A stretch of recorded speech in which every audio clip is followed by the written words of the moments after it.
আসসালামু আলাইকুম। SR math ফাউন্ডেশনের পক্ষ থেকে সবাইকে স্বাগতম। সাপ্তাহিক পরীক্ষা 2026 বিষয় গণিত। এই পরীক্ষাটি আজ নিয়েছি, দেখি আমার স্টুডেন্ট কত মার্ক পায় আজকে সেটা আমি দেখব। প্রশ্ন দিয়েছিলাম 2, 8, 17 আর 20, এই কয়েকটা প্রশ্ন।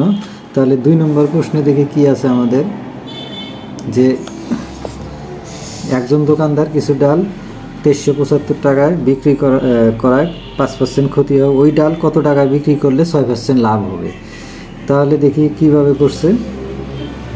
প্রথমে আমাদের কি দরকার, 5% ক্ষতি বিক্রয় মূল্য, এটা মোটামুটি ঠিক আছে, সমস্যা নাই। তাহলে 95 টাকা। এখন বিক্রয় মূল্য 95 টাকা হলে ক্রয় মূল্য 100 টাকা, যেহেতু বিক্রয় মূল্য দেওয়া আছে তাহলে 1 টাকা হলে এত টাকা। 2375 টাকা হলে কত টাকা হবে, 2500 টাকা হয়, এটাও ঠিক আছে, সমস্যা নাই। তারপরে দেখি 6% লাভে, তাহলে কী বলছে 6% লাভে, যেহেতু পরে 6% লাভ করতে বলছে, 6% লাভে বিক্রয় মূল্য 100 যোগ 6, তাহলে 106 টাকা, এটাও ঠিক আছে। তারপরে দেখি কি আছে এখানে, যে ক্রয় মূল্য 100 টাকা হলে বিক্রয় মূল্য 106 টাকা, এটা ঠিক আছে, যে ক্রয় মূল্য 100 টাকা হলে বিক্রয় মূল্য 106 টাকা। তার দ্বিতীয় পেজে আমরা চলে যাই, দেখি কী আছে এখানে। ক্রয় মূল্য কয় টাকার কথা বলছে, ক্রয় মূল্য আমাদের কত টাকার দরকার, ক্রয় মূল্য 1 টাকা হলে বিক্রয় মূল্য এত টাকা। ক্রয় মূল্য আমাদের ক্রয় মূল্য ছিল 2500 টাকা হলে বিক্রয় মূল্য 2650 টাকা, এটা এই পর্যন্ত সমস্যা নাই কোনো, আমাদের ঠিক আছে। তাহলে দেখা যাবে যে এটা আমাদের সে পুরো মার্ক পাওয়া যাবে। পুরো মার্ক কত, তাহলে 2650 টাকায় বিক্রি করতে হবে। এটা যেহেতু আমি 5 মার্ক হিসেবে অঙ্কটা দিয়েছি, তাহলে 5 মার্ক সে পেয়ে গেছে। এখন 8 নম্বর অঙ্কে দেখি কি আছে, আমরা সেটা এখন দেখব। 8 নম্বর অঙ্কে বলা আছে, 8 নম্বর অঙ্কটা না, হ্যাঁ, যে 6500 টাকা যে হার মুনাফায় 4 বছরের মুনাফা আসলে 8840 টাকা হয়, ওই একই হার মুনাফায় কত টাকায় 4 বছরের মুনাফা আসলে 10,200 টাকা হবে। তাহলে এখানে একই হার মুনাফায় কত টাকা, তাহলে আসল কিন্তু আমাদের বের করতে বলছে, আর মুনাফার হারটা থাকবে আগে, আমাদের যে অপশনটা দেওয়া আছে সেখান থেকে মুনাফার হারটা বের করে নিতে হবে। দেখি সে করতে পারছে কিনা।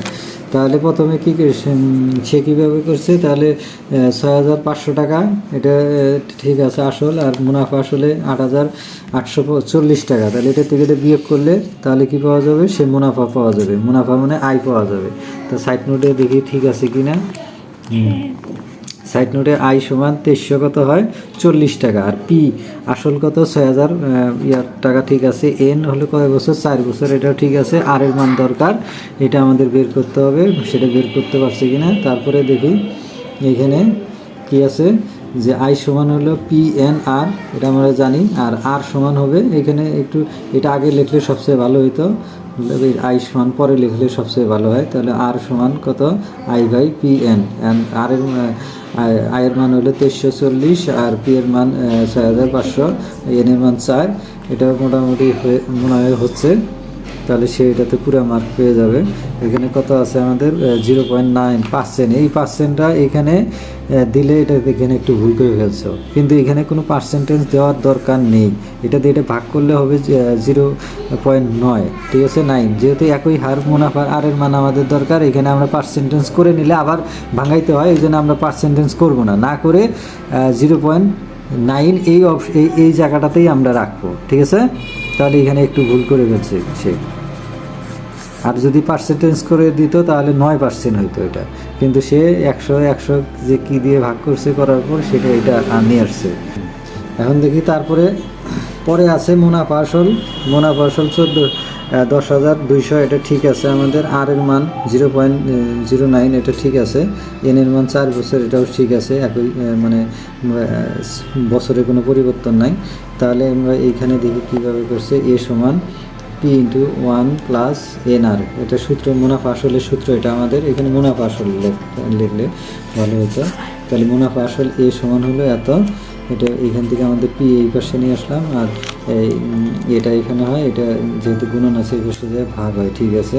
তাহলে এর মান বসানো হয়েছে, আর 1 প্লাস আর এন এর মান বসানো হয়েছে, এটা ভাগ করলে এটা আসে, ঠিক আছে। তাহলে যেহেতু সে একটু ভুল করছে, তাহলে তার জন্য সামান্য মার্ক কাটা যায় না, দেখো এটা কাটানো মার্ক না কেটেই পুরো মার্ক দিয়ে দিলাম, সে খুশি তাতে। তারপরে এখন 17 নম্বর অঙ্ক দেখি কি আছে। আমরা 17 নম্বর অঙ্ক আলোচনা করব যে কোনো নির্দিষ্ট সময়ে মুনাফা আসলে 5,600 টাকা এবং মুনাফা আসলের 5-এর 2 অংশ মুনাফা বার্ষিক শতকরা 8 টাকা হলে আসল ও সময় নির্ণয় করতে বলছে। এখানে মুনাফা যদি 5 টাকা হয়, আসল যদি 5 টাকা হয়, তাহলে মুনাফা আছে 2 টাকা। এই অংশটা হিসাবে দেওয়া আছে। আর এটা কি দেওয়া আছে? মুনাফা আসল দেওয়া আছে। তাহলে আমরা এই অঙ্কটা দেখি কিভাবে করা যায়। যেহেতু মুনাফা দেওয়া নেই বা আসল দেওয়া নেই, তাহলে সে 100 টাকা ধরে করছে, করা যাবে, সমস্যা নাই। মুনাফা আসলের এত অংশ, অর্থাৎ 100 এর মুনাফা আসলের এত অংশ, সমান দেওয়া যাবে না, মুনাফা ইকুয়াল দেওয়া লাগবে। এখানে মুনাফা ইকুয়াল দিবে আসলের কত অংশ? এত অংশ। এইখান থেকে যেহেতু আসল 100, এর মুনাফা তাহলে আমাদের 2/5, তাহলে 40 টাকা। এটা ঠিক আছে মোটামুটি, তাহলে 40 টাকা আসে। তাহলে মুনাফা আসল হয় কত? আসল আমরা ধরছি 100 আর মুনাফা বেরোলে 40, তাহলে মুনাফা আসলে 140। এইভাবে করলে অঙ্কটা সহজ হয়। আমি এইভাবেই করানো হয়েছে। আর আরও 2-3টা নিয়ম আছে এই অঙ্কের, সেগুলোতে আমরা এখন আর যাচ্ছি না। তারপরে দেখি কি করছে যে মুনাফা আসল, এটাও মনে হবে মনে হয়, দেখা যাচ্ছে এরকম যে মুনাফা আসল 140 টাকা হলে আসল হলো 100 টাকা। ঠিক আছে, 1 টাকা হলে এত টাকা। অতএব মুনাফা আসল কত? বইয়ের মধ্যে এটা দেওয়া আছে যে 5,600 টাকা হলে তাহলে আসল কত? 4,000 টাকা। তাহলে আসল কত? 4,000 টাকা। এটাও কোনো সমস্যা নাই, সে বের করতে পারছে। অতএব এখানে যেহেতু 4,000 টাকা আমাদের কি বের হয়েছে? আসল। আর মুনাফা আসল কত? 5,600। তাহলে কি বেরোবে? মুনাফা বেরোবে কত? 1,600। এটাও ঠিক আছে, 1,600 টাকা ঠিক আছে। কিন্তু আমাদের এখানে কি বের করতে বলছে? প্রথম অংশে মুনাফা বের করতে বলছে কি? প্রথমে 17 নম্বর কি বলছে? আসল বের করা। তাহলে এখানে একটু সে ভুল করেছে। এখানে অবশ্যই লিখতে হবে যে আসল। কি লিখতে হবে? আসল কত? 4,000 টাকা। এই কথাটা একটু লিখতে হবে এখানে, যে আসলে আমরা 4,000 টাকা পাওয়া গেছে, অথবা শেষে লিখলেও হবে। আর পরের অংশটা দেখি কি হচ্ছে। পরের অংশ সময় নির্ণয় করতে বলছে। সময়ের জন্য আমরা জানি আমরা জানি PNR সমান আই, সূত্র ঠিক আছে। এখানে আয়ের মান 1,600, এটা ঠিক আছে। আর পি এর মান কত? এই জায়গাতে আপনি ভুল করে ফেললেন। পি আমাদের দেওয়া আছে, হলো মুনাফা, আসল হলো 5,600, সে এখানে একটু ভুল করে ফেলছে। এখানে হবে কত? 4,000 টাকা। কত হবে? 4,000 টাকা। আর আর এর মান আমাদের কত? আর এর ক্ষেত্রে কি বলা আছে? 17 নম্বর শতকরা 8 টাকা। তাহলে 8/100 এটা দিলেই হবে। তাহলে এইখানে সে ভুল করার কারণে আমাদের এইখানে অ্যান্সারটা সে মনে হয় এইখানে ভুল হয়ে গেছে। এটার অ্যান্সার কত দেখি? 5 বছর। কিন্তু অ্যান্সার সে মিল করছে, ঠিক আছে, সে অ্যান্সার মিল করে ফেলছে। আর বাকি অংশটা ঠিক হবে, কিন্তু এটা অঙ্কটা হয়তো অঙ্কটা হবে 1,600 ভাগ হবে 4,000 গুণন 8/100। এই শূন্য দুটো কাটাকাটি করলে 5 বছর এই হলে ঠিক ছিল। ঠিক আছে, এইখানে সে 1 মার্ক কম পাবে অবশ্যই। তারপরে অংশে আমরা চলে যাই 20 নম্বর অঙ্ক। 20 নম্বর অঙ্কটা দেখি, ওইটা দেখি। 20 নম্বর অঙ্কে আমাদের কি আছে দেখি। 20 নম্বর অঙ্কে কি আছে যে কোনো আসল 3 বছরের মুনাফা সহ 28,000 টাকা, 5 বছরের মুনাফা সহ 30,000 টাকা। তাহলে প্রতীকের বর্ণনা সহ মূলধন নির্ণয়ের সূত্রটি লেখো। তাহলে সূত্রটি লিখতে হবে I = PNR। আর মুনাফার হার আর নির্ণয় করতে বলছে। একই হার ব্যাংকে কত টাকা জমা রাখলে 5 বছরের মুনাফা আসলে 48,000 টাকা হবে। তাহলে কত টাকা মানে আসল বের করতে বলছে। এই 3টা অংশ এখানে দেওয়া আছে, দেখি সে কি করতে পারছে কিনা। 20 ক নম্বরে আমরা জানি I = PNR। এখানে I সমান কি? মুনাফা, P সমান আসল, তারপরে R সমান মুনাফার হার, N হলো সময়। আর হয়েছে, এটা 2 মার্ক দেওয়া যায়, সে 2 মার্ক পেয়ে যাবে এখানে। তারপরে খ নম্বরে যেহেতু কি বলছে আসল প্লাস 5 বছরের মুনাফা এত 30,000 টাকা, আসল প্লাস 3 বছর, এটা ঠিক আছে। তাহলে এটা এখানে কি বের করতে হচ্ছে 2 বছরের, আমার 5 থেকে এটা এখানে বিয়োগ চিহ্ন দিতে হবে, বিয়োগ করে ভাই অথবা খালি বিয়োগ চিহ্ন দিলে হবে। তাহলে 2 বছরের 1 বছরে 3 বছরের মুনাফা বের করে নিয়েছে, 3 বছরের মুনাফা হলো 3,000 টাকা, ঠিক আছে। তাহলে এইখানে একটু ভুল করেছে সে, মুনাফা না নিয়ে হবে এখানে আসল বের করতে বলছিল, আসল বের, কারণ 3,000 টাকা হলো আমাদের কি মুনাফা, 3,000 টাকা কি আমাদের মুনাফা, আর মুনাফা আসলে কত 28,000 টাকা। এখান থেকে 3,000 বাদ দিলে যেটা পাওয়া যাবে সেটা হলো কি পাওয়া যাবে, আসল পাওয়া যাবে, কিন্তু সে লিখে ফেলছে মুনাফা। যাই হোক, দেখি এখানে কি করছে সে, একটু দেখা যাক। এইখানে আয় সমান 25,000 টাকা, এটা ঠিক আছে। আর এখানে এইটা ভুল করে ফেলছে, এটা হবে কত, 3,000, এটা হবে 3,000, আয় সমান হবে 3,000 টাকা। এখন সে বুঝতে পারছে এটা হবে 25,000 টাকা। কত হবে 25,000 টাকা, এন হলো 3 বছর। এইখানে সে ভুল করে ফেলছে, তাহলে এখানে আমরা কি লিখতাম, এইখানে আয় হতো কত 3,000 আর এটা কত ইয়া হতো 25,000, পি এর মান 25,000 গুণন এন হলো 3 বছর, তাহলে 3 হইতো। তাহলে এটা কাটাকাটি করলে অ্যান্সার কত আসে দেখো তো। তাহলে আমরা যদি এখানে কাটাকাটি করি, এই 0 এই 1 2 3টে 0 1 2 3টে 0, এখানে 3 3 কাটা যায়, 3 1 3, তাহলে আছে 1/25।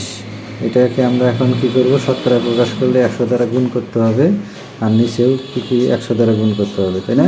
এই 100-র জন্য আমরা পার্সেন্ট লিখবো, তাহলে 4% হয়। এটা কত পার্সেন্ট হবে, 4% হবে। কত পার্সেন্ট, 4%। কিন্তু সে 36 না 336% লিখে ফেলছে, এটা অঙ্ক সে মার্ক পাবে না। যাই হোক, গ নম্বরে কি বলছে, গ নম্বরেও সে ভুল করে ফেলছে। গ নম্বরে এটা মুনাফা আসল এ দেওয়া আছে, 48,000 দেওয়া আছে কি মুনাফা আসল, তারপরে এন দেওয়া আছে কত, এন দেওয়া আছে 5 বছর, না এন এখানে 5 বছর হবে না, কত বছর বলছে 5 বছরের, ঠিক আছে। আর এর মান এখানে ভুল হয়ে গেছে, আর এর মান ওইখানে বলা, আর এর মান তো আমাদের কি করতে হবে, আর এর মান দেওয়া আছে কত। এখন দেখো, তাহলে আমরা এ জানি কত 48,000 টাকা, 48,000 টাকা। তারপরে এন হলে কত বছর, 5 বছর, 5 বছর। আর কি দেওয়া আছে, আর আমরা এর আগের ওইখানে বের করছি 4%, 4% মানে আমরা আছি 1/25, ওইখানে আমাদের আছে 1/25। এখন আমরা কার মান বের করবো বলো তো, বলো কার মান বের করবো। তাহলে আমরা জানি কি ইন্টু 1 প্লাস এন আর ইকুয়াল এ। তাহলে আমরা এখান থেকে কার মান বের করবো বলো, পি এর মান বের করতে হবে। তাহলে পি এই পাশে রাখলে এখানে হবে এ, আর 1 বাংলায় লিখবো আমরা এন, এর মান কত এন, আর এখন এখানে মান বসায় দিই আমরা। তাহলে এর মান কত 48,000, আর 1 প্লাস এন এর মান হলো কত 5, আর এর মান কত 1/25। এটা কাটাকাটি করলে আমাদের অ্যান্সার আসবে কত 40,000 টাকা। কত হাজার টাকা, 40,000 টাকা। অতএব আমরা কি লিখতে পারি বলো তো, অতএব আমরা লিখতে পারি আসল কত, আসল কত 40,000 টাকা। তাহলে এটাই আমাদের অ্যান্সার হবে। এটা সে ভুল করেছে, তাহলে এটাতে সে মার্ক পাবে না। ধন্যবাদ সবাইকে। চ্যানেলটি ভালো লাগলে অবশ্যই সাবস্ক্রাইব করবেন।